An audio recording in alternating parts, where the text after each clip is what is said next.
សួស្តីខ្ញុំសូមនិយាយអំពីការកំណត់វេននិងការមើលនៅរបាយការណ៍កាយឈប់សម្រាកក្នុងវីដេអូនេះយើងនឹងប្រើ Hikconnect 6ដើម្បីធ្វើការកំណត់នៅវេនធម្មតាវេនបត់បែនហើយនឹងមើលនៅរបាយការណ៍នៃការឈប់ទី1ការកំណត់នៅ normal shift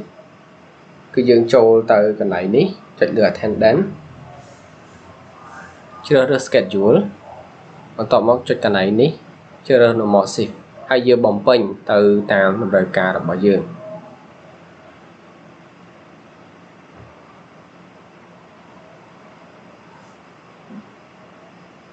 យើងចុចនៅ break tab គឺតកតងទៅនឹងម៉ោងដែលយើងកំណត់សម្រាប់ក្នុងចន្លោះម៉ោងធ្វើការចុច add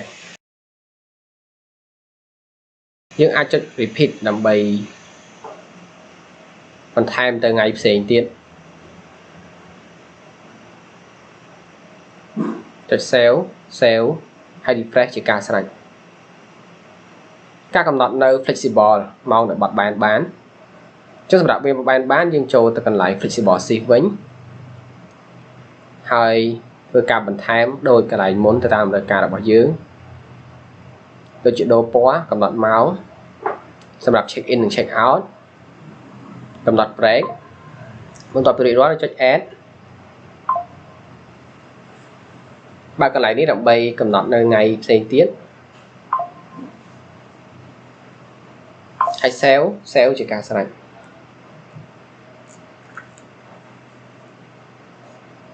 កន្លែងមើល report attendance របាយការណ៍គឺយើងចូលកន្លែងនេះ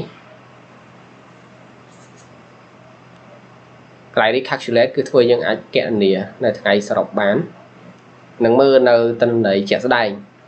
ហើយមួយទៀតយើងក៏អាចទាញទិន្នន័យនេះជា file Excel PDF CSV និង TXT ផងដែរ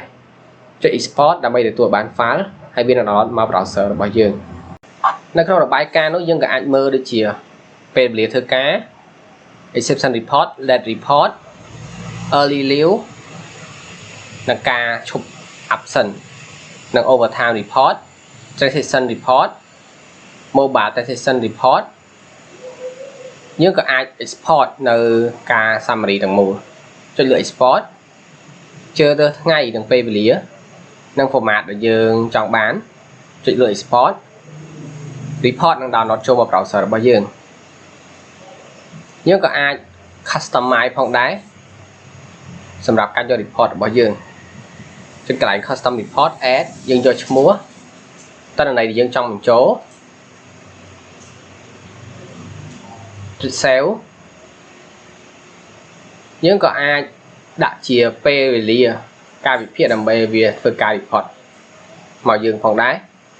ជ្រើសរើសប្រភេទនិងប្រភេទ file ចុចលើ email បំពេញ email របស់យើងចុច add save